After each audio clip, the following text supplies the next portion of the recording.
ایک قوم جس پر اللہ کی رحمت کا سایہ تھا، جنہیں اللہ نے بھوک سے بچایا، خوف سے بچایا، دشمن سے بچایا،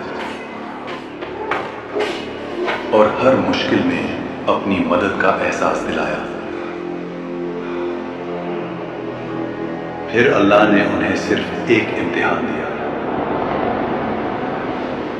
امتحان چھوٹا تھا لیکن صبر سے بھرا ہوا۔ ہم اللہ کے حکم کو نہیں توڑیں گے، بس گھما پھرا کر اپنا فائدہ نکال لیں گے۔ اور یہیں سے رحمت کا راستہ بند ہوا۔ پھر ایک رات اللہ کا فیصلہ اترا۔ نہ طوفان آیا، نہ بجلی گری، نہ زمین پھٹی، اور جب صبح ہوئی تو وہ پوری قوم انسان نہیں رہی۔ جو کل تک اللہ کے سب سے قریب تھے، آج وہ قوم بندر بن چکی تھی۔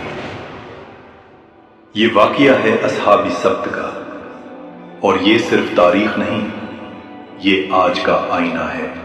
حضرت موسیٰ علیہ السلام کے بعد بنی اسرائیل کی ایک قوم سمندر کے کنارے ایلہ میں رہتی تھی۔ یہاں کا منظر اللہ کی نعمتوں سے بھرا تھا۔ سمندر کی ٹھنڈی ہوا، دھوپ اور لہروں کی میٹھی خوشبو، ہر ایک کونا جیسے سکون اور برکت سے روشن تھا۔ یہ لوگ اللہ کے نام سے واقف تھے، اس کے احکام جانتے تھے، لیکن دلوں میں ایک پرانی عادت زندہ تھی۔ یہ قوم پہلے بھی وعدہ کرتی تھی اور پھر اسے اپنی سہولت کے مطابق توڑ دیتی تھی۔ ایک وعدہ توڑنے سے کیا ہوگا؟ ہم بعد میں اللہ سے معافی مانگ لیں گے۔ زبان سے اطاعت اور عمل میں چالاکی۔ اس قوم کے بزرگ کہتے، ہم اللہ کے منتخب کیے ہوئے لوگ ہیں، ہم پر پابندی کیوں لگائی گئی؟ پابندی نہیں، یہ امتحان ہے، اور ہمیں اللہ پر یقین رکھنا چاہیے۔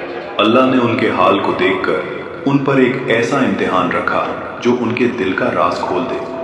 اس لیے ان پر پابندی لگائی گئی صرف سبت یعنی ہفتے کے دن کی۔ اللہ نے اس قوم سے کہا، صرف ہفتے کے دن اپنی تجارت چھوڑ دو، اپنی مشغولیت چھوڑ دو اور صرف میری عبادت کرو۔ شہر میں آواز پھیلی، ایک شخص بولا، صرف ایک دن کی بات ہے، اللہ کے لیے رک جائیں گے۔ دوسرا ہنس کر بولا، دیکھتے ہیں جب سمندر مچھلیوں سے بھر جائے تب بھی۔ اور پھر امتحان نے اپنی شکل دکھائی۔ جس دن شکار منع تھا، اسی دن سمندر مچھلیوں سے ابل گیا۔ تازی موٹی مچھلیاں جیسے خود کنارے تک آ کر کہہ رہی ہوں، ہمارا شکار کرو۔ ایسا پہلے کبھی نہیں ہوا، یہ اللہ کا امتحان ہے۔ رات کا اندھیرا شہر پر چھا گیا۔ گھروں کے اندر لوگ پریشان تھے۔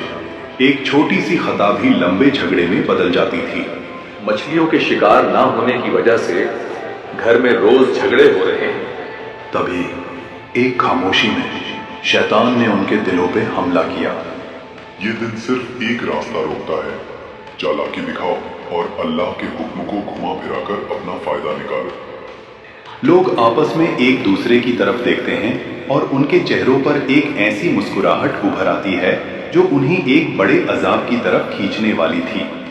ایک آدمی نے بولا، ہمیں کچھ ایسا کرنا ہوگا کہ ہفتے کے دن مچھلیاں کسی جال میں پھنس جائیں اور ہمیں کچھ نہ کرنا پڑے۔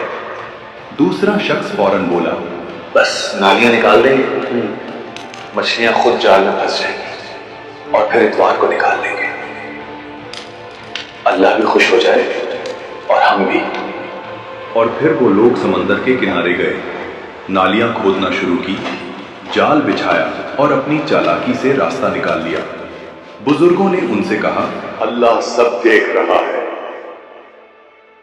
یہ وقت ہماری نیت کا ہے۔ نوجوانوں نے ہنس کر جواب دیا، ہم تو عقل مند ہیں، دیکھو ہم نے تو حکم نہیں توڑا، صرف ایک راستہ نکالا ہے۔ لیکن انہیں یاد نہیں تھا کہ چالاکی اور گناہ کا امتحان اللہ کے سامنے کبھی چھپا نہیں رہتا۔ گنہگار لوگ مچھلیوں کا بوجھ اٹھا کر گھوم رہے تھے۔ ان کی چالاکی بھری مسکراہٹ ان کے چہروں پر دکھ رہی تھی۔